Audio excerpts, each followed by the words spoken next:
ओम नमः सिद्धेभ्यः। ओम नमः सिद्धेभ्यः। ओम नमः सिद्धेभ्यः।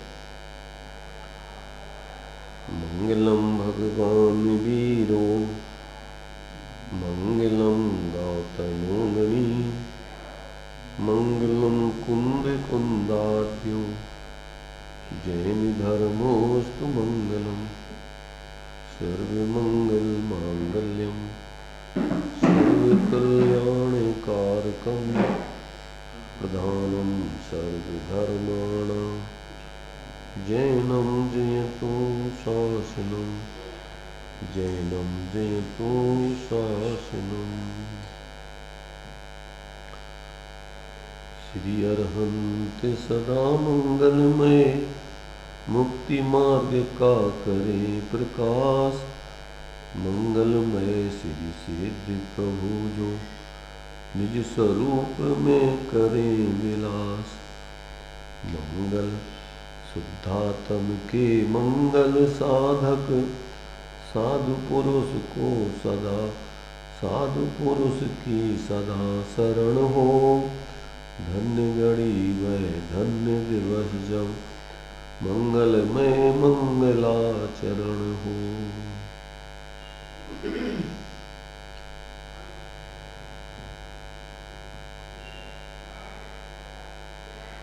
चर्चा अपनी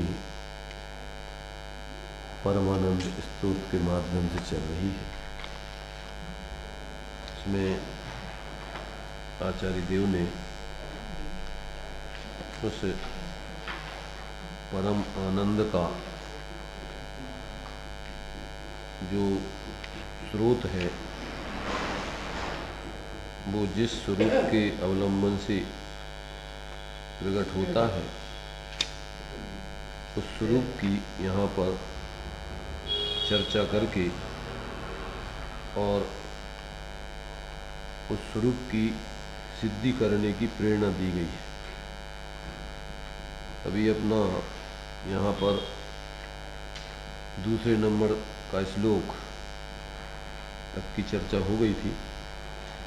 इसके आगे तीसरे श्लोक से अपनी चर्चा चल रही है। तो यहाँ इस तीसरे श्लोक में आचार्य देव उस स्वरूप की ही विशेष रूप से सिद्धि कर रहे हैं।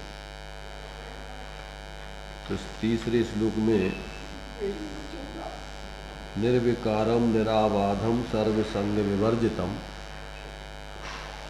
परमानंद संपन्नम शुद्ध चैतन्य लक्षणम, ये उस अपने स्वरूप का सामान्य लक्षण बता करके और वह कैसा है उसके बारे में कुछ यहाँ पर विचार किया है।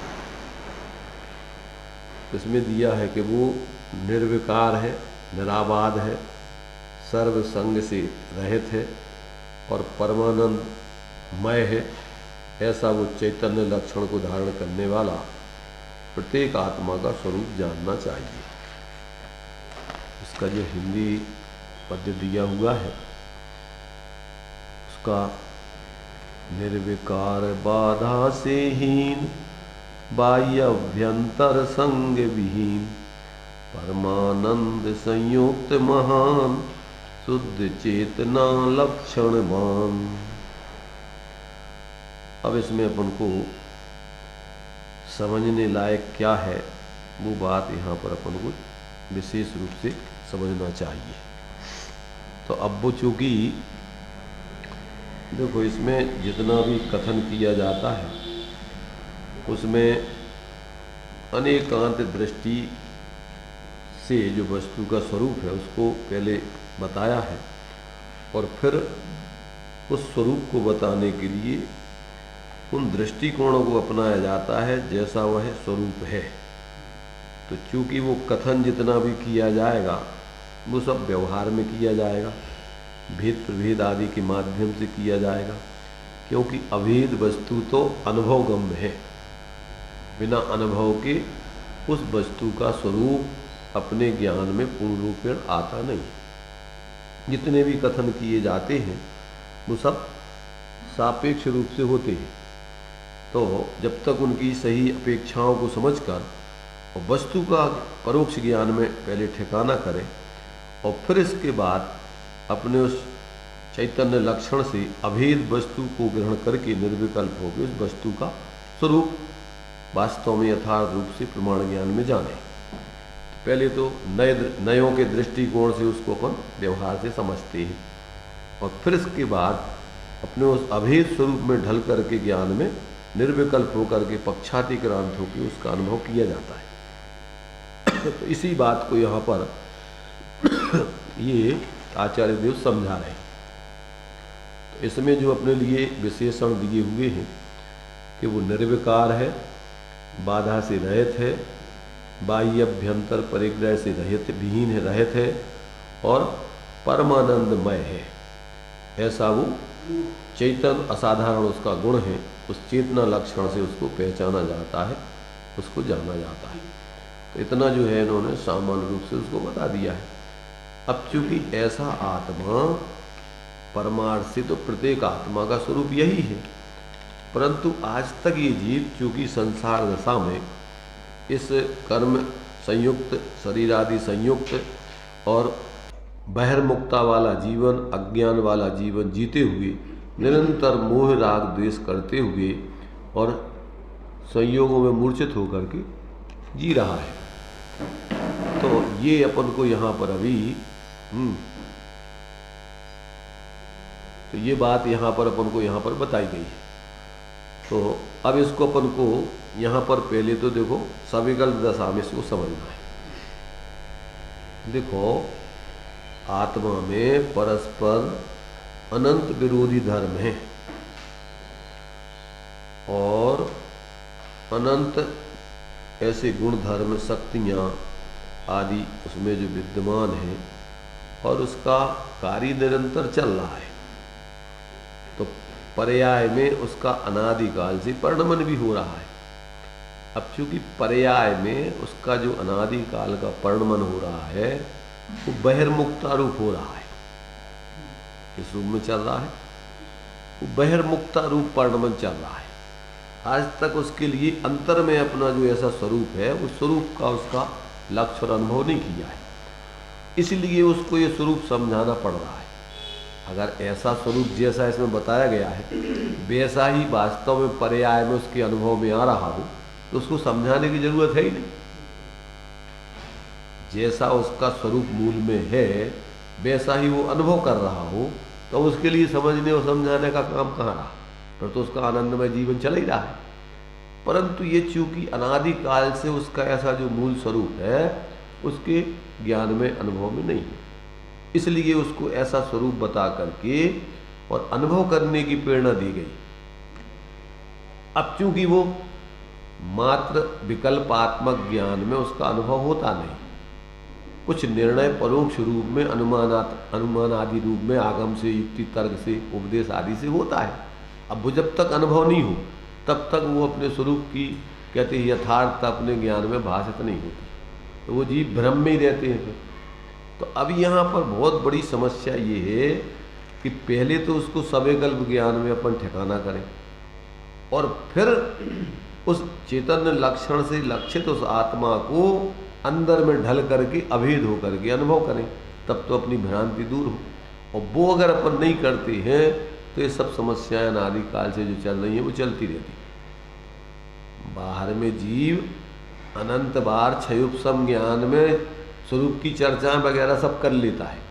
देखो अपना चूंकि भारत देश धर्म प्रधान देश है, यहाँ हमें लगता है कि कोई अधार्मिक व्यक्ति तो तुम्हें मिलेगा नहीं। यहाँ पर अधार्मिक व्यक्ति तो तुम्हें कोई मिलेगा नहीं और धार्मिक व्यक्ति भी वास्तव में बहुत मुश्किल से मिलेंगे। या क्योंकि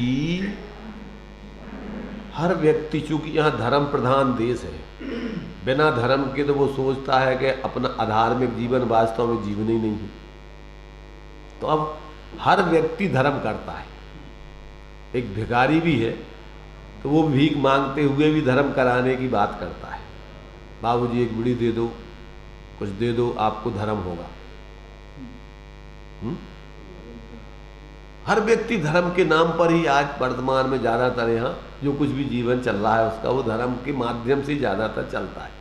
समाज में भी है तो हर व्यक्ति अपने अपने संप्रदायों में धर्म का आचरण कर रहे हैं। जितने भी धर्म के नाम पर संप्रदाय हैं वे सब अपने अपने हिसाब से धर्म का आचरण कर रहे हैं, परंतु धर्म अपने अपने हिसाब से नहीं होता है। धर्म तो वस्तु का जैसा स्वरूप है वैसा समझ करके उसके आश्रय से उसके अनुरूप जीवन जियोगे तो धर्म होगा, और यदि उसके अनुरूप जीवन नहीं जियोगे तो धर्म तो हुआ नहीं आज तक। समस्या ये। तो अभी यहाँ पर अपन को देखो, आज वर्तमान में सर्वसम्मत कोई धार्मिक व्यक्ति है नहीं, और कभी भी नहीं होता। वैसे वो तो किसी को सर्वसम्मत तो कोई भी हो, जो तीर्थंकर आदि हुए हैं वो भी सर्वसम्मत किसी को नहीं हुए कभी। अब ये समस्या वर्तमान में विकट है इस काल में। चौथे आदि कालों में तो तीर्थंकर आदि होते हैं, और हुंडा और सर्पणी काल को छोड़ के अन्य कालों में तो भगवान जिनेंद्र का जो यथार्थ वस्तु का स्वरूप वाला निरूपण है उसी को लोग सुनते हैं। अन्य अपने मनमानी कल्पनाओं से धर्म के संप्रदाय खड़े नहीं करते। और आज क्या है, आज तो हर व्यक्ति, जैसे पार्टी मतलब राजनीति में होता है ना कि हर व्यक्ति नेतृत्व करना चाहता है, और उसके लिए वो जैसे बनता है, बहुमत का जमाना है तो बहुमत के ज़माने में जैसे बने लोग अपनी पार्टी में ज़्यादा शामिल हो जाएं तो अपना बहुमत हो और अपन मुखिया बन जाएं। अब धर्म के क्षेत्र में बहुमत के आधार पर तो नेता होते नहीं। यहाँ तो जो मोक्ष मार्ग के नेता होते हैं वे तो मोह को नाश करके और सर्वज्ञ दशा को प्राप्त करके बनते हैं। तो यहाँ पर दूसरों के बहुमत के आधार पर तो कोई काम होता नहीं। यहाँ तो सत्य के आधार पर, यथार्थता के आधार पर ऊंचाई आती है। तो जब तक व्यक्ति को इस प्रकार से उस सत्य का, यथार्थता का बोध नहीं होता तब तक उसके जीवन में भ्रांतियाँ चलती रहती।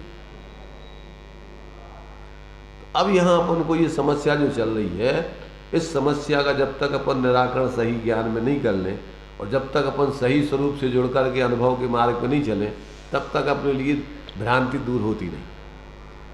तो यहाँ सबसे पहले तो अपने स्वरूप को पहले समझना, और वो समझना सर्वज्ञ के आधार से, अपने मनमाने तरीके से नहीं। जैसा भगवान सर्वज्ञ ने वस्तु का स्वरूप जाना है और उसको बताया है, वो परंपरा से जो अपने लिए जो ज्ञानी होते आए हैं उनने जो अनुभव करके उसी बात को आगे के लिए लोगों के लिए क्या है उसकी प्रेरणा दी है, उसका उपदेश आदि दिया है, उसी के आधार से अपन को समझना पहले, और समझ करके फिर अपन अपनी युक्ति तर अपने ज्ञान में, परोक्ष ज्ञान में निर्णय आदि करके, और फिर जो इस मार्ग पर चलने वाले विरल जीव होते हैं उनका सानिध्य भाग्य से मिले तो उनका सानिध्य करके, और फिर अपनी अपनी भ्रांति को तोड़ के और फिर अपने स्वरूप से जुड़ करके अपन अनुभव के मार्ग पे चले, तभी वो मोक्ष मार्ग खड़ा होता है।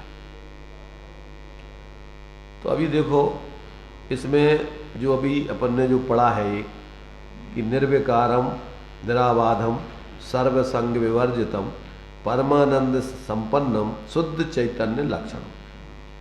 अब ये शुद्ध चैतन्य लक्षण से लक्षित है आत्मा। अब शुद्ध चैतन्य लक्षण माने क्या? चैतन्य को अपन ने भी स्वरूप संबोधन जब पढ़ रहे थे तो उसमें आत्मा को कथनचित चेतन जीव कथनचित अजीब सिद्ध किया था। ध्यान में होना चाहिए कि आत्मा कथनचित चेतन, कथनचित अचेतन, जीव कथनचित अजीब है। तो उसमें उनने सिद्ध किया था कि दो गुण आत्मा में कैसे है, चेतन है, जिनमें स्वपर प्रकाशन होता है, वो है ज्ञान दर्शन। ज्ञान दर्शन के आधार पर ही आत्मा को चेतन कहा जाता है। और अगर बाकी गुणों के आधार से विचार करो, अस्तित्व अस्तित्व द्रव्यत्व अगुलगुत्व प्रदेशत्व प्रमेयत्व आदि तो अजीब सब पदार्थों में सामान्य लक्षण है, तो वो तो उनमें भी है। तो उस दृष्टि से अपन आत्मा को कथनचित अचेतन भी कह सकते। परंतु अब समस्या ये है कि वो अचेतन क्यों नहीं बन पाता उन अचेतनों जैसा? कि एक एक गुण का, ऐसा तो गुण है नहीं है कि वो अलग अलग हो कोई, एक एक गुण का रूप सारे द्रव्यमय होता है और द्रव्य गुण पर्यायमय होते हैं, इसलिए वो उनके सारे गुणों का रूप सारे गुणों में और सारी पर्यायों में व्याप्त है। उस अपेक्षा से अपन मुख्य रूप से जीव को चेतन ही कहते, और बाकी अन्य 5 द्रव्यों को जिसमें ज्ञान दर्शन नहीं है उन सबको अचेतन ही कहते। क्या एक देखो, द्रव्य गुण पर्याय अविनाभावी है, ऐसा कहा जाता है। प्रत्येक द्रव्य प्रत्येक अपने गुण पर्यायों के साथ अविनाभावी संबंध रखता है। बिना गुण पर्यायों के द्रव्य नहीं हो सकता, बिना द्रव्य के गुण पर्याय नहीं हो सकती। एक दूसरे के बिना एक दूसरे नहीं, एक दूसरे के बिना माने एक दूसरे में एक दूसरे का रूप रहता ही है, भले ही वो अतद्भाव रूप से नाम लक्षण प्रयोजन आदि के भेद से उसका अलग अलग स्वरूप ज्ञान में समझ लो, पर वस्तु की अपेक्षा वो कोई अलग अलग नहीं, भाव भेद है उनमें। द्रव्य गुण पर्याय में कथनचित क्या है,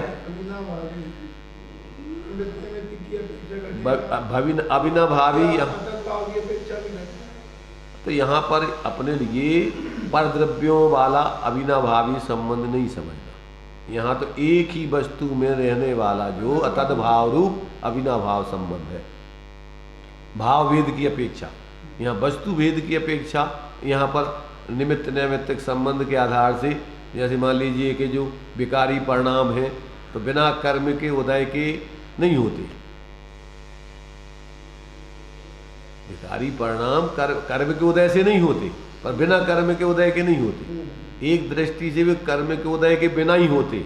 जब वस्तु स्वतंत्रता के आधार से विचार करते हैं तो विकारी परिणाम भी आत्मा का पारणामिक भाव है, शुद्ध पारणामिक भाव। निमित्त नैमित्तिक संबंध की अपेक्षा जब जब भी विकारी परिणाम होगा तो उसमें कर्म सापेक्षता आएगी। जब जब भी आपको सम्यक आदि होगा तो उसमें कर्म के उपसम छह उपसमादि की अपेक्षा आएगी। ऐसा वो निमित्त नैमित्तिक संबंध का अविनाभावीपना है। परंतु यहाँ तो अपन को एक ही वस्तु में अतद्भाव रूप भेद की अपेक्षा ये अविनाभावी है, और अविनाभावी में कथनचित उसमें अनन्यपना और कथनचित अनन्यपना दोनों चीजें आती हैं कि जब वस्तु स्वरूप के अभी अपेक्षा देखो अभेद दृष्टि से तो वो सब एक ही है, उसमें कोई अलग अलग नहीं है। परंतु जब अपन द्रव्य गुण पर्याय की अपेक्षा विचार करते हैं तो उसमें अतद्भाव रूप भेद कथनचित बनता है, सर्वथा नहीं बनता है। तो अब ये समस्या अपने लिए सबसे बड़ी समस्या है। कौन सी? पहले तो अपन को वस्तु स्वरूप को अपने ज्ञान में उसका सही खाका समझ में आना, परोक्ष ज्ञान में, और फिर अंदर में अभेद निर्विकल्प होकर के अभेद आत्मा की अनुभूति करके सच्चे अर्थों में मोक्ष मार्गी बनना।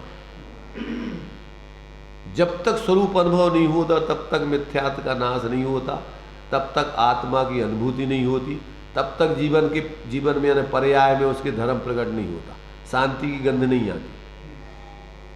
इस छंद में इन्होंने सिद्ध किया है आगे कि मतलब जैसे अपने लिए लोक में भी किसी भी वस्तु का कितना भी वर्णन किया जाए, कितना भी समझा जाए, पर जब तक आपको उसका चख नहीं लोगे तब तक उसका स्वरूप आपके ज्ञान में सही आ ही नहीं सकता। क्या आपको किसी के बारे में, किसी गन्ना के बारे में आपको हमने कितना भी कहा कि गन्ना ऐसा होता है, ऐसा रस है उसका, ऐसा लगता है, वैसा लगता है, पर क्या उसका स्वरूप तुम्हारे ज्ञान में आ गया? कब आएगा? जब आप उसको पियोगे तभी उसका स्वरूप आपकी समझ में आएगा। ऐसे ही आत्मा के स्वरूप के संबंध में जानना, कितना भी आप शब्दों में परोक्ष ज्ञान में सुन लो, सुना दो, समझ लो, परंतु क्या होगा? परंतु जब तक उसको आप अभेद होकर के निर्विकल्प अनुभव नहीं कर लोगे तब तक आपके लिए आत्मा का यथार्थ स्वरूप भाव भाषित नहीं होता, और यथार्थ स्वरूप भाव भाषित हुए बिना उसका जो लाभ तुम्हारी पर्याय में आने चाहिए, शांति निराकुलता, वो आपके जीवन में आएगी नहीं। तो ये अपन को यहाँ पर इन सब बातों को समझना जरूरी है। अब इस संबंध में कि जो कल अपनी चर्चा चल रही थी, पहले तो इसकी अपन को बहुत भ्रांतियां जो चलती हैं, द्रव्य स्वभाव, पर्याय स्वभाव, द्रव्य पर्याय, मैंने ये अपन को पहले तो इस कॉन्सेप्ट अपने परोक्ष ज्ञान में, निर्णय में नहीं आया, तब तक वो भ्रांति दूर होती नहीं। गुणधर्म में भी बड़ी भ्रांति। तो हम वही बता रहे हैं कि इनमें जो है, जब तक आप ये कॉन्सेप्ट क्लियर नहीं होगा, तब तक एक सामान्य से पहले आप समझ लो उसको। वस्तु कहो, द्रव्य कहो, पदार्थ कहो, सत कहो, एक ही बात है। क्या कहो? चाहे वस्तु कहो, चाहे द्रव्य कहो, चाहे सत कहो, चाहे पदार्थ कहो, ये सब पर्यायवाची नाम है। ठीक है ना? अब इसका खाका क्या है? उत्पाद व्यय ध्रुव युक्तम। वस्तु कहो, सत कहो, पदार्थ कहो, द्रव्य कहो। क्या कहा? वस्तु में जो है ये तीन चीजें अपन को प्रति समय देखना है।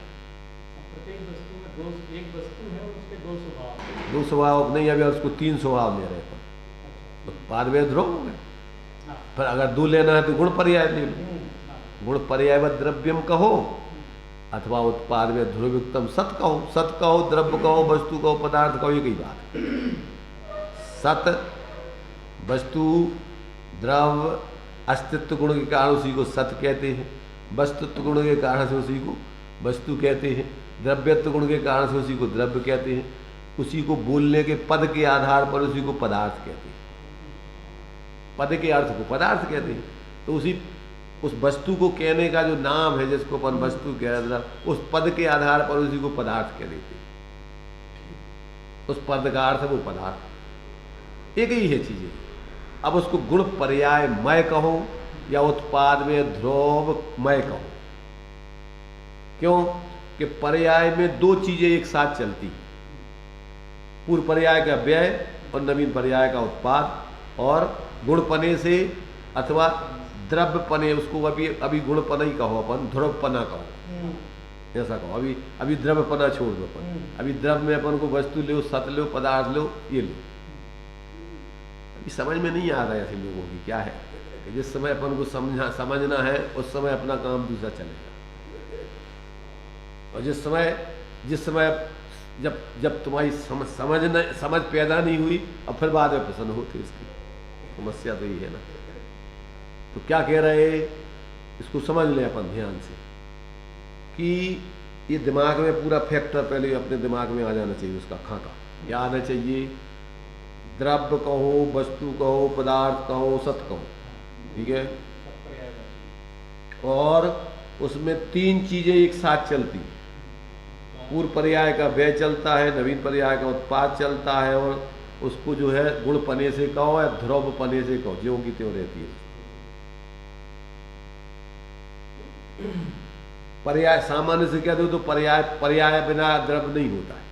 और पर्याय एक साथ, दो पर्यायों का एक साथ वर्णन चलता है उसका, अभाव रूप और सद्भाव।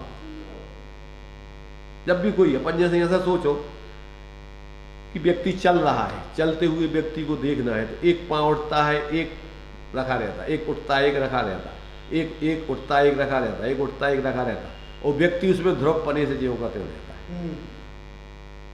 अब व्यक्ति नहीं हो तो कौन रखे, कौन उठाए, कौन? और व्यक्ति मानो व्यक्ति ही एक मानो व्यक्ति का चलते हुए व्यक्ति को देखना है, तो व्यक्ति ध्रुव है उसमें। अब व्यक्ति के तीन चीजें हो गई, वो व्यक्तिपना और एक पैर उठाना और एक रखना, ये उत्पाद व ध्रुव। मतलब उसी उत्पाद व्यय में ध्रुवपना कायम है। उत्पाद व्यय के संगे वो व्यक्तिपना कायम है ना। वो व्यक्ति उठा रहा है, रख रहा है, उसी व्यक्ति की ये दो क्रियाएं चल रही है एक संग। एक पैर उठा रहा है, एक रख रहा है, एक उठा रहा है, एक रख रहा है, एक उठा रहा है, एक रख रहा है। तो एक पर्याय पूर्व की व्यय हो रही, नवीन उत्पन्न हो रही, पूर्व की व्यय वर्तमान की व्यय हो रही, नवीन उत्पन्न हो रही, ये चल रहा है निरंतर। तो ये बराबर जो है अपने दिमाग में पहले कॉन्सेप्ट आना चाहिए। क्या आना चाहिए? एक वस्तु में ये तीन चीजें निरंतर चलती ही रहती हैं। कभी भी पर्याय के बिना द्रव्य नहीं होता, और कभी भी ध्रुव के बिना द्रव्य नहीं होता। ध्रुव भी उसका एक हिस्सा है, नित्य रहने वाला, और पर्याय भी उसका एक हिस्सा है, अनित्य रूप परिणमित होने वाला। ये वस्तु में निरंतर, ये दिमाग में एक बार क्लियर हो जाए तो अपन को सारी भ्रांतियां खत्म हो जाए। क्या पहले तो द्रव्य कहो, वस्तु कहो, सत कहो, पदार्थ कहो, एक ही अर्थ है उसका, एक एक गुण के आधार पर उसके नाम रखे गए, ठीक है ना। अब उसमें क्या चल रहा है प्रति समय, उत्पाद व ध्रुव युक्तम सत, सत कहो, द्रव्य कहो, वस्तु कहो, पदार्थ कहो, एक ही बात है। उस वस्तु में, उस पदार्थ में, उस सत में, उस द्रव्य में, ये तीन चीजें प्रति समय हो रही। उत्पाद में ध्रुव का प्रवाह निरंतर चल रहा है उसमें। त्रयात्मक रूप में वस्तु सदा काल, एक समय भी तीन को छोड़ के नहीं होती। अब क्या है, ये ऐसी वस्तु है अभेद, समझे ना। उसी को अपन दो में कहो तो गुण पर्याय, सामान्य से पर्याय कह देते हैं और विशेष से उत्पादव्यय कहते हैं। उस पर्याय का लक्षण है उत्पादव्यय और गुण पने का लक्षण है ध्रुव। अब गुणों में ही पर्याय हो रही है, समझ रहे, उसमें ही चल रहा है। अभी यहां पर द्रव मान रहे, गुण को अलग सामान्य मान रहे और पर्याय को इस प्रकार मान रहे विशेष, और ऐसी वस्तु चल रही है। तो अब इस वस्तु को अपने दिमाग में, पहले तो दिमाग में समझ लो कि ये तीन चीजें अथवा दो चीजों के बिना वस्तु कभी नहीं रहती। ये वस्तु का त्रैकालिक धर्म है, त्रैकालिक स्वभाव का होते त्रैकालिक, द्रव स्वभाव और उसका पर्याय स्वभाव। अब द्रव स्वभाव नहीं कहो, और उसको तीन स्वभाव हो गए, वो एक ही वस्तु के। अब उसमें अब द्रव स्वभाव में झगड़ा खड़ा होता है। ध्रुव स्वभाव, उत्पाद स्वभाव, व्यय स्वभाव, अथवा ध्रुव गुण स्वभाव, पर्याय स्वभाव। दो में कहना है तो गुण पर्याय द्रव्यम, और तीन में कहना है तो उत्पाद व्यय ध्रुव युक्तम सत। वो सत माने पूरी वस्तु। इसको स्वभाव भी कह सकते हैं, इन्हीं को धर्म भी कह सकते हैं वस्तु के। हाँ, बस कहो, धर्म कहो, स्वभाव कहो, कोई बात नहीं। तीन प्रकार की शक्तियां कहो। देखो, नाम तो समझने के लिए अपन ने नामकरण किए। तीन शक्तियां सदा है। उत्पाद में ध्रुवत्व नाम की शक्ति है समय सार में, नहीं तो तीन शक्तियां कहो, शक्ति कह सकते हो।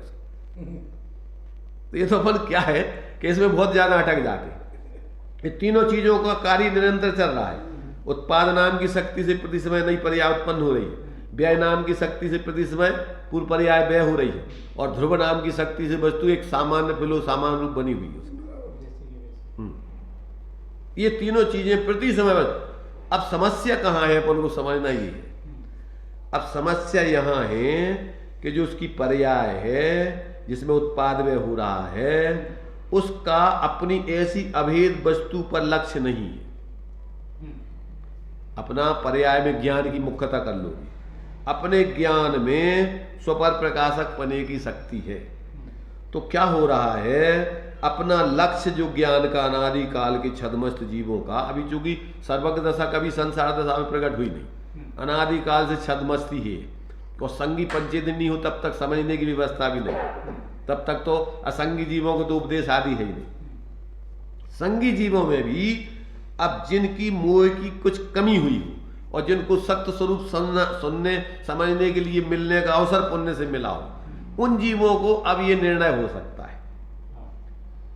संगी जीवों में भी अभी घृत मिथ्यात्व को लिए हुए है। अन्य माने जहां पर सत्य है ही नहीं, धर्म के नाम पर जो बहुत स्थूल पाप चल रहे हैं, हिंसा चल रही है, पागलपन चल रहा है, सांप्रदायिकता चल रही है, ऐसे लोगों को तो सत्य समझने का अवसर ही नहीं। किनको अवसर है?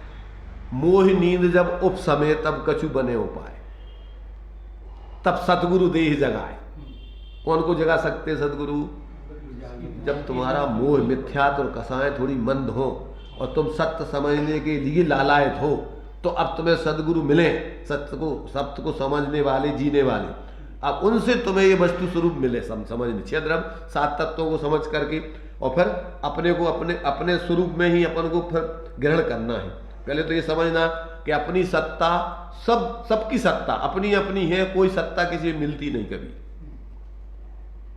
क्या कहा? किसी भी द्रव्य की, देखो 2 द्रव्यों में अशुद्धता होती है, पुद्गल और जीव में, बाकी 4 द्रव्यों में तो अशुद्धता होती नहीं, वे तो ज्यों के त्यों रहते हैं। अब समस्या पुद्गल को है नहीं, पुद्गल में तो पूर्ण गलन है, वो तो स्कंद परमाणु बन के बिखरता है बनता है, वो तो उसका चलता ही रहता। समस्या है जीव के सामने, क्या समस्या है जीव के सामने? जीव में जीव दुखी है, अनादिकाल से जीव दुखी है। ये त्रिभुवन में जीव अनंत, सुख चाहे दुख ते, अनादिकाल से वो संसार दशा में दुखी है। ये समझ में आता उसको? किसको? जिसकी भली हो। समझ में आता हो चाहे नहीं आता हो, पर सारे जीव दुखी है। रात दिन प्रयत्न कर रहे हैं काय के लाने, जो कुछ भी कर रहे हैं। अस्पताल में जितने मरीज भर्ती हैं उनसे पूछने की जरूरत नहीं है तुम बीमार हो कि नहीं। भाई अस्पताल में भर्ती है, संसार में हो तो अब पूछने की जरूरत नहीं है कि तुम दुखी हो कि सुखी हो। अब यहां आपको अब बीमारी समझ के उसका निदान करके और उसका इलाज करना है, जो डॉक्टर बतावे, अपने मनमाने तरीके से नहीं। अब उसको अगर आप बीमारी समझ लो कि जो बीमारी है और इससे हुई है, अब ये बीमारी को दूर करने का उपाय ये है, ये परहेज है, तो अब क्या करोगे? अपन को दिया हुआ है आत्म भ्रांति सम रोग नहीं, सदगुरु वैद्य सुजान, गुरु आज्ञा सम पथ नहीं, औषधि विचार ध्यान। औषधि क्या है? वस्तु विचारध्यावते मन पावे विश्राम, रस स्वादत सुख उपजे अनुभव ताको नाम। और अनुभव चिंता मणिरतन, अनुभव है रसकूप, और अनुभव मार्ग मोक्ष को, और अनुभव मोक्ष स्वरूप। यहाँ से आपका बीमारी दूर होने का मार्ग चालू होता है। कहाँ से? कहाँ से? गुरु आज्ञा पथ। गुरु आज्ञा में रहना ही आपकी पथ है, मतलब माने आपका जो कुपथ सेवन, जो आपको संसार बढ़ाने की चीजें खाते हो, उसका परहेज होगा। आप अगर गुरु आज्ञा को नहीं मानो, डॉक्टर की बात नहीं मानो, अपने मनमाने तरीके से खाओगे तो आपकी बीमारी नहीं हो सकती, दूर हो सकती। पथ्य का भी सेवन गुरु आज्ञा से। गुरु, अरे वो गुरु वही जो बता रहा है कि ये तुम्हें नहीं खाना है, ये खाना है, तो वही तो आज्ञा हो, क्या करने? गुरु आज्ञा ही पथ है। हाँ, गुरु आज्ञा पथ है। और अब गुरु आज्ञा में पथ क्या बताया कि तुम्हारी औषधि दवाई ये है, कौन सी? वस्तु विचारो और स्वरूप का ध्यान करो, दो चीजें। कौन सी औषधि है तुम्हारी? सम्यक वस्तु का विचार, सविकल्प दशा में वस्तु का विचार, और अंदर में निर्विकल्प होगे स्वरूप का अनुभव। दो चीजें बीमारी को दूर करने के लिए तुम्हारी दवाई है। और उसका अनुभव। अब जाओ आप बाहर में हो तो बाहर में सोचो तुम, जो मकान हमाओ, जो मकान ज्यादा कीमती है, जो सस्ता है, जो होगा मिथ्यात्व से। ये पुद्गल के ढेर हैं, अपन को अनादिकाल को अघृत मिथ्यात्व बताओ। भावदीप का पढ़ो, क्या बताया? दृश्यमान पुद्गल पर्यायों में द्रव्य बुद्धि। जितनी अपन को पंच इंद्रियों के विषय दिखाई दे रहे हैं, ये सब कोई वस्तु नहीं है। क्या है? अनंत पुद्गल वस्तुओं के, अनंत वस्तु कहो, द्रव्य कहो, उनके अनंत पुद्गल परमाणुओं का पिंड है, एक वस्तु नहीं है कुछ भी। और अपन क्या मानते हैं? एक एक वस्तु मानते हैं, एक एक द्रव्य मानते हैं उनको। ये सबसे बड़ा मिथ्यात्व है। अनादिकाल को सिखाना नहीं पड़ता है, पैदा होते संग सब चीजें आप लेके आते हो। अघृत का मतलब नहीं सिखाई नहीं गई तुम्हें। तो शरीर आदि भी सब पूरा ये सब इसमें एकत्व बुद्धि, ये आपके सब क्या, ये वस्तु नहीं है। ये भी एक असमान जाति तरफ अनंत पुद्गल परमाणु और पिंड शरीर है, और इसमें अंदर एक आत्मा अलग है, वो अपनी गुण पर्याय सहित है। तो अब उसको ही तो अपन को भेद विज्ञान करना है। जल पै जियो जिये तन मेला, पे भिन्न भिन्न मिले हुए दिख रहे हैं, फिर भी अलग अलग है।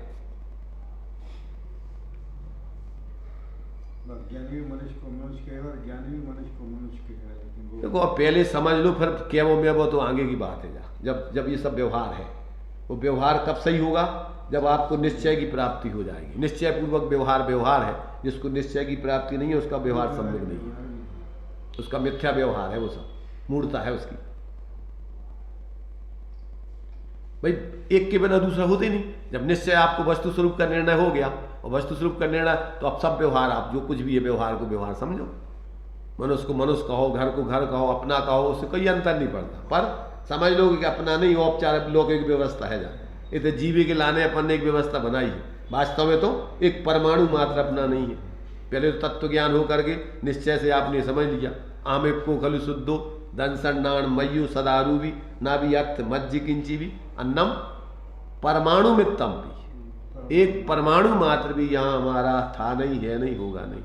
पहले तो आपको अकेले शब्दों में नहीं, क्षयुप संज्ञान में नहीं, अंदर में अपने स्वरूप को ग्रहण करके सूक्ष्म ज्ञान में तो 11 अंग 9 पूर्व तक की जानकारी अनंत बार कर ली जीव ने, पर मिथ्या दृष्टि का मिथ्या दृष्टि, अभिप्राय में वही मूर्ता, बातों में तत्व और जीवन में मिथ्या।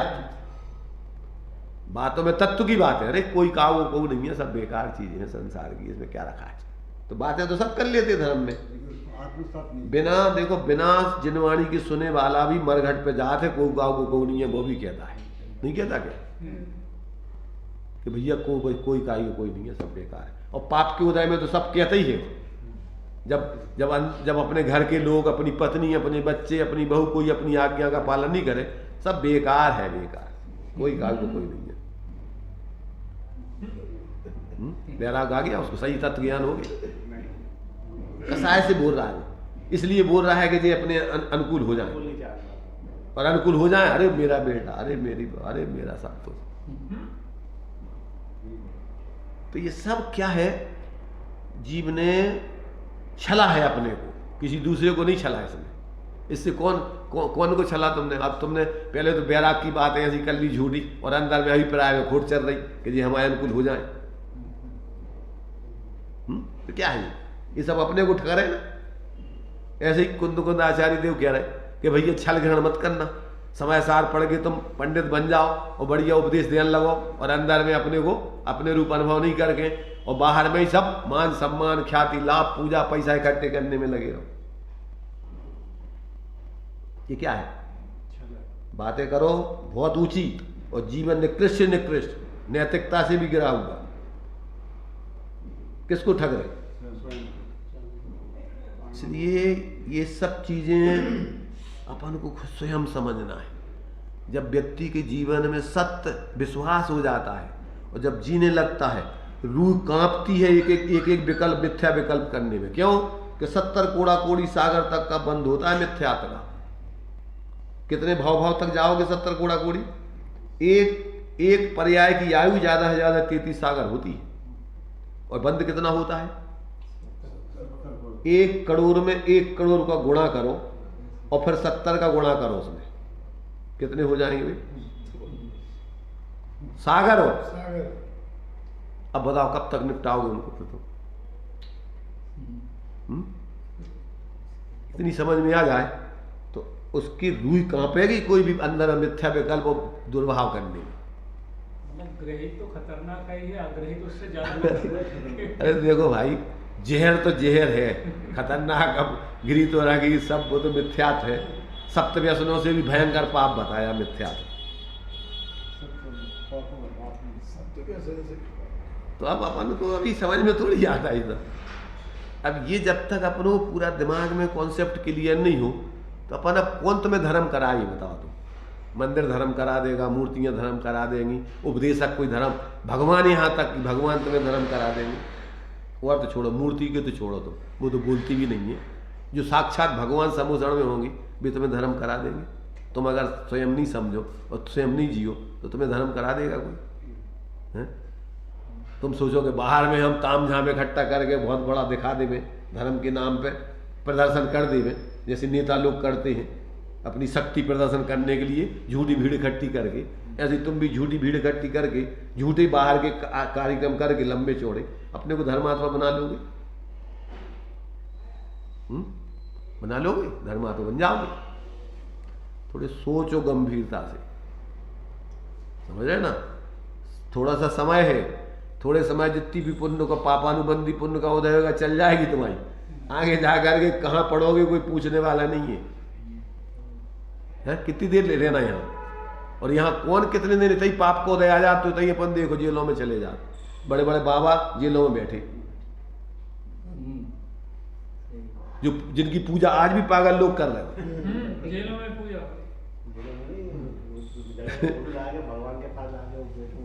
तो मतलब ये है कि ये सारी चीजें अपने दिमाग में जब तक नहीं आएगी, तो जब तक अपन को कौन धर्म कराए बताओ? तो ये कॉन्सेप्ट क्लियर हो गया कि नहीं? द्रव्य, वस्तु, पदार्थ, सत त्रयात्मक रूप में अथवा 2 रूप में सदा काल रहता है, वो उसका स्वभाव है, उसमें भी ऐसी शक्तियां हैं परिणमित होने की। अब अपन को पर्याय में अनित्य पक्ष में अपन अपने को भूल करके जो अपना सामान्य स्वरूप अपना जो पर्याय में व्याप ही रहा है, ज्ञान की प्रतिपल उठे तरंग झांकता उसमें आत्म राम, उसमें द्रव्य स्वभाव व्याप ही रहा है। अब लक्ष्य अपना कहाँ है? लक्ष्य अपना अपने पे नहीं है, पर पे है। जो मकान जो हो जाए, रुपया हो जाए, इज्जत आबरू हो जाए, झूठी का हो जाए, कल्पना है सब। हो जाएगा मकान तुम्हारा, हो जाएंगे रुपया सोना। थोड़ा कोड़ी का आपने कहा कि बंद होता है, तो ये एक समय में हो जाता है। एक समय तो जैसे दिनचर्या में हमेशा ये मिथ्यात्व रहता है, तो फिर क्या बार बार होता है, क्या करें? ऐसा है। अबे तो इतनी ताकत है नहीं है, वज्र सब नाराज सैनन हो गए, इतनी ताकत को बंद कौन हो? इतनी ताकत भी चाहिए तो पाप करवे के लाने। मिथ्यात्व का बंद, अरे हाँ, मिथ्यात्व की बंद की बात कर रहे हैं हम। उनके लाने इतनी ताकत चाहिए कि जिसमें तुम 7वें नरक जा सको, इतनी ताकत चाहिए पाप करवे के लाने। तो मिथ्यात्व जैसे हमारे, अरे सामान्य मिथ्यात्व को बंद इतना नहीं है, वो तो एक सामान्य उत्कृष्ट बंद की बात है। वो स्थिति अनुभाग ज्यादा है ज्यादा, चारित्र मोहिनी का 40 कोड़ा कोड़ी, दर्शन मोहिनी का 70 कोड़ा कोड़ी, और ज्ञानावर्णी दर्शनावर्णी आदि इनके सबके अलग अलग बंद हो रहे हैं। उत्कृष्ट, तो ये उत्कृष्ट बंद की बात चल रही उत्कृष्ट में 70 कोड़ा इतना। का बन सकता है। हाँ, एक समय में अगर तुम तीव्रता के साथ मिथ्यात्वपूर्वक कसाय करो तो 70 कोड़ा कोड़ी सागर तक का बंद बनेगा मिथ्या। राजा शरण्य को बताता है, जिनको बनता है वो बनता है। राजा श्रेणक का तो सिद्धांत है। 70 कोड़ा कोड़ी का नहीं, वो उनको छोड़ो अभी, वो तो 7वें नरक की स्थिति का अलग है, 33 सागर की आयु है। वो तो मिथ्यात्व का बंद अलग है। वो नरक का बंद, 7वें नरक की आयु बंध जाना, वो तो 33 सागर की आयु है, वो अलग स्थिति है। तो ये अपन को जब तक ऐसा पूरा का पूरा ज्ञान नहीं होता, तो अब 24 घंटे देखो मिथ्यात्व का बंद, तो ये समझ लो अभी तो 30 पर्याय में आपको काल कितना मिलना है ये अपन को पता नहीं, समझ रहे ना। निगुण से निकल के व्यक्ति एक पर्याय के बाद भी निगुण वापस जा सकता है, और ज्यादा से ज्यादा अगर यहाँ मिलेगा 30 पर्याय काल तो कितना? 2000 सागर का, इससे ज्यादा नहीं रहता है। इसके बाद तो नियम से अगर मिथ्यात्व, तो जैसे मिथ्यात्व की परिभाषा तो ये कि जो चीज अपनी नहीं है उसको अपना मानना। तुम्हारी चीज बताओ पहले, तो तुम्हारी चीज कौन सी है? हमारा अणु मात्र भी नहीं है। नहीं अरे तुम्हारा बताओ, जो तो अणुमात्र नहीं है, जो तो निषेध की बात हो गई। मतलब हम जैसे शरीर अरे, आत्मा है, हाँ, तुम आत्मा हो या ऐसे आत्मा हो? हूँ, मेरे मतलब पर पदार्थ कुछ भी नहीं मेरा। कितने है वो आत्मा?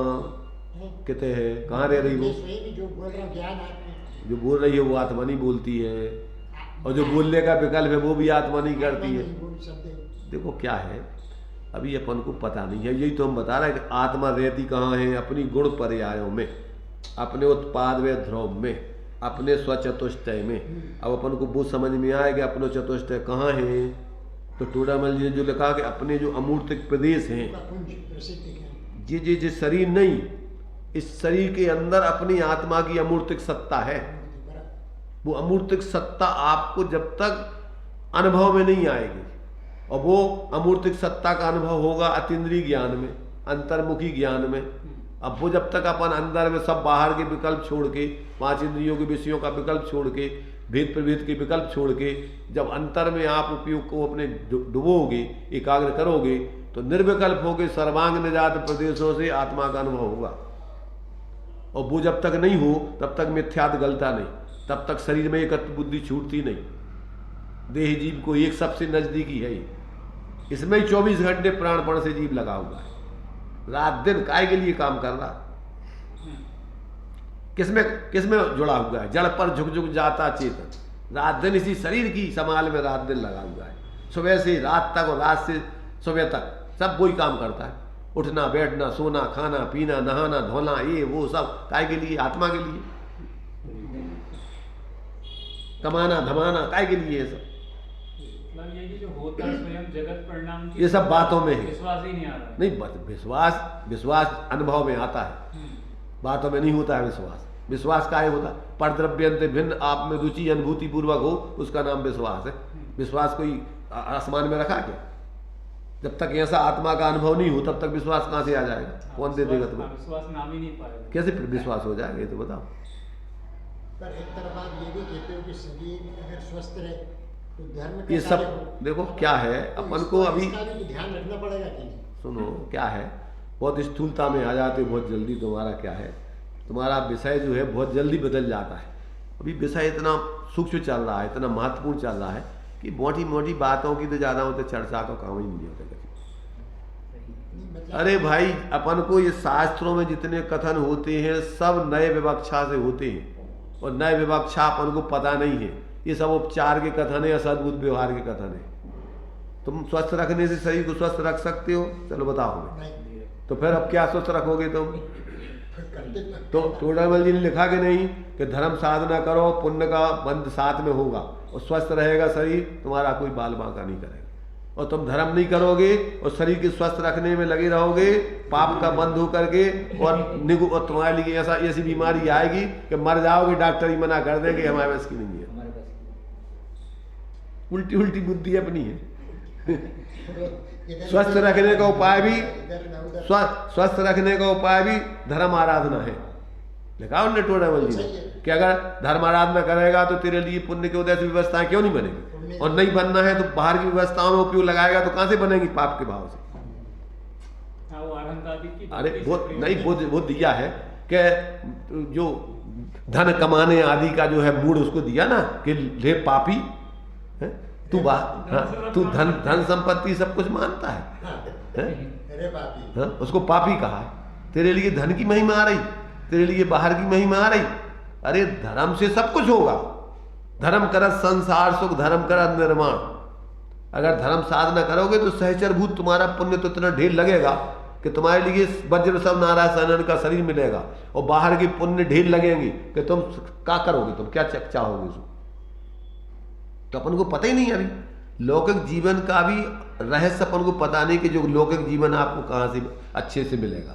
वो मिलता पुण्य से, और पुण्य होता है तुम्हारे तत्व ज्ञान पूर्वक जो कसायों की मंदिरता चलती है, उसमें साथ ही साथ पुण्य बनता है। मोही व्यक्ति के तो तीव्र पाप का बंध होता है। रात दिन उधर पैसों में और मोहे में शरीर में मूर्छित रहेगा तो 24 घंटे पाप का बंध होता है। जो कुछ पुण्य वो भी क्षीण हो जाएगा उसका। इसलिए अभी अपन को क्या है कि अभी सारी इन विवक्षाओं को जब तक अपन समझोगे नहीं तब तक सारी की सारी भ्रांतियां हैं। तो अपना जो प्रकरण चल रहा है ये तो परमानंद का स्रोत और परमानंद अपने लिए स्तोत्र है।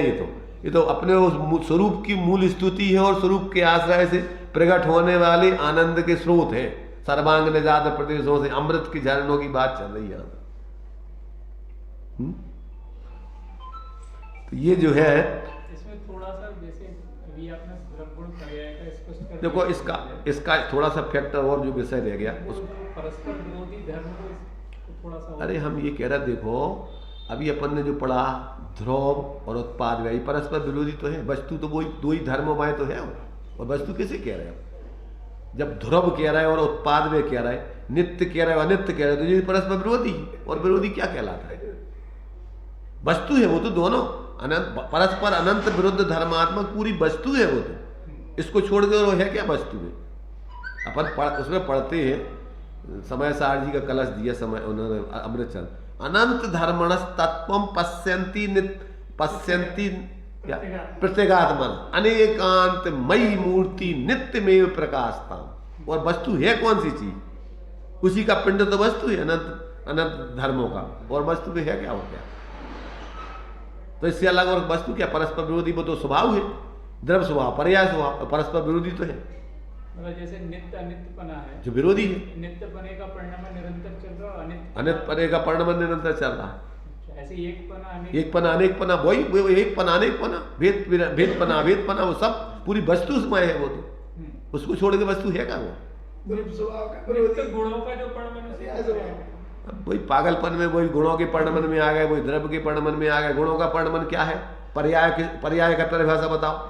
नित्यपने का परिणाम अलग चल रहा है, अनित्यपने का। अरे भाई मूर्खता तुम्हारी छूटेगी नहीं। अभी एक ही वस्तु के दो धर्म है जी। नित्यपने का परिणाम अलग चल रहा है, अनित्य का चल रहा है। अलग किधर चल रहा है? एक ही वस्तु में दो चल रहे संग। एक ही संग चल रहा है कि नहीं चल रहा? अभी तो वही तो बता रहा है उत्पाद में ध्रुव तो ध्रुव है नित्यपने का धर्म और उत्पाद में अनित्यपने का धर्म। तो त्रयात्मक वस्तु प्रति समय है कि अलग अलग है कभी? और इन तीनों मय वस्तु को छोड़ के और है क्या फिर? मतलब ध्रुवपना भी निरंतर काया। अरे उसके बिना वस्तु है ही नहीं ना। तो अब वो तो क्या है कि गुणपना कहो, द्रव्यपना कहो, नित्यपना कहो, वो एक ही बात है ना। इसमें ये त्रयात्मक कही ना उसमें वो एक कथन ये भी आता है कि वे पर्याय से पार हुए हुए हैं। तो वो कथन किस अपेक्षा में? देखो क्या है, अभी जो एक वो ये नेतागिरी को वो चल रहा हो ना एक प्रकरण कि बटोगे तो कटोगे। सुनो, तो अभी एक महंत जी ने ऐसा बोला कि बोलने वालों से ये भी पूछोगे अबे तो नहीं बटे ना, बटेंगे तो अभी तो बटे नहीं है ना, तो अभी बटने की चर्चा, तो बटेंगे कैसे भैया जब बटे नहीं है तो, और फिर कटेंगे कैसे जब, तो बताओ उनसे, जब तो पूछो तो उन्हें बोल तो दो एक अक्षर अकेलो और उनकी व्याख्या तो करवाओ उनसे। भाई अभी बटे तो नहीं है ना, बटेंगे तो कटेंगे, और फिर कैसे बटेंगे और कैसे कटेंगे।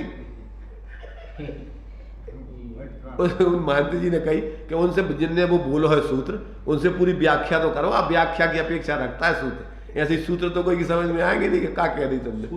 और जबरदस्ती जो है, और जबरदस्ती बस दो चल गई दौड़े फिर रहे तुम जबरदस्ती, आपस में लड़न झगड़न लगे, बटेंगे तो कटेंगे।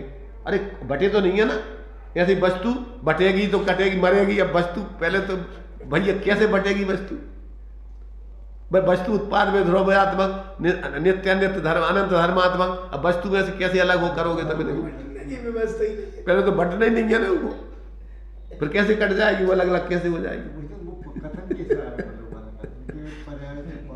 अरे भाई ऐसा है, पर्याय से पार का मतलब होता है पर्याय पर ही लक्ष्य मत रखो, उस पर्याय में व्यापने वाला अपना सामान्य स्वरूप है, उसको भी देखो अपने स्वरूप को। पर्याय से पार का मतलब जो अपने सामान्य स्वरूप सदा व्याप रहा है इस पर्यायों में, उसको देखो। अब तुम अकेले पर्याय को देखते रहोगे तो पर्याय तुम्हें दिखेगा ही नहीं, स्वरूप नहीं दिखाई। अभी अनादिकाल से तुम पर्याय मूर्त तो बने ही नहीं, इसलिए पर्याय से पार। इसलिए अपन को पर्यायों में जो सामान्य व्याप रहा है उसको गौण करके इसको देखो, और वो देखने वाली पर्याय तो अभेद वस्तु पूरी, और वह तुम्हारा प्रयोजन सिद्ध हो जाएगा। पक्षातिक्रांत कहो, पर्याय से पार कहो, भेदों से पार कहो, ये सब विकल्पों से पार कहो, शब्द तो अनेक है पर उसका स्वरूप तो समझो का कुआ। तो इस वस्तु में जो अनादिकाल का अपना पक्ष चल रहा है पर्याय का परलक्षी, अब वही जब अंतरलक्षी होता है तो वही अंतरात्मा बन जाता है। तीन चीजें हैं जीव के, बहिरात्मा अंतरात्मा परमात्मा। तो बहिरात्मता हे जान तन, अंतरात्म हुजे, उसी सामान्य अपने स्वरूप को अपना स्वरूप जानो मानो, उसकी स्थिरता करो, तो क्या होगा कि परमात्मा को ध्यान निरंतर जो नेता आनंद हुजे, तो आनंद पर्याय में परम अनंत सिद्ध दशा प्रकट होगी, सुखी हो जाओगे। इतना से तो काम है। अभी जो तुम बाहर में अपना स्वरूप जान रहे हो, और जो तुम्हारे एक अंशों को या उनको अपना स्वरूप मान रहे हो, तो तुम अपने उस अंशी को अभेद स्वरूप को देखो, तुम वो हो ऐसा अपने पर्याय में अपने ज्ञान में ऐसा निर्णय करके, और जो प्रति समय सामान्य अपने स्वरूप में व्याप रहा है पर्याय में यहाँ रहा है, उसको देखो, इधर उधर नहीं ताको झांको, खंडित नहीं करो, बटो, बटना तो है ही नहीं, तुम कल्पनाओं में बट जाओ, कल्पनाओं में कटोगे, कल्पनाओं में बटोगे, ना तुम्हें बटना है ना कटना है, जबरदस्ती को है लड़ने झगड़ने के लाने आरे बेल मोह मार, जबरदस्ती को खड़ो कर दो कछु भी, और लोगों को बेवकूफ बना दो। भाई ना तो बट सकते हो ना कट सकते हो, वस्तु तो ना बढ़ती है ना कटती है, कैसे बटोगे कटोगे।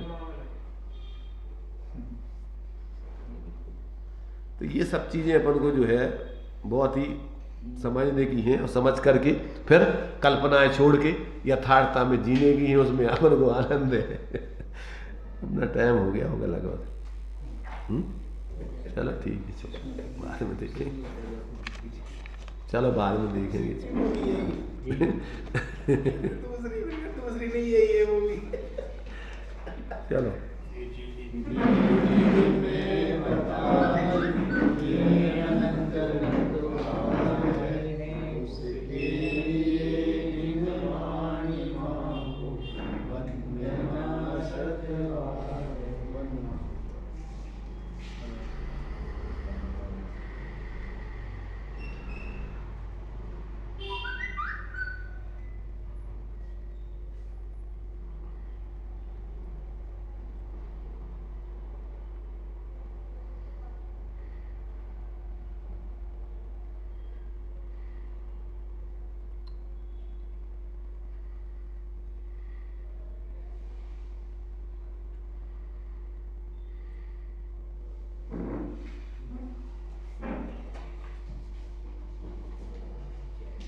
वारस आंगनबाड़ी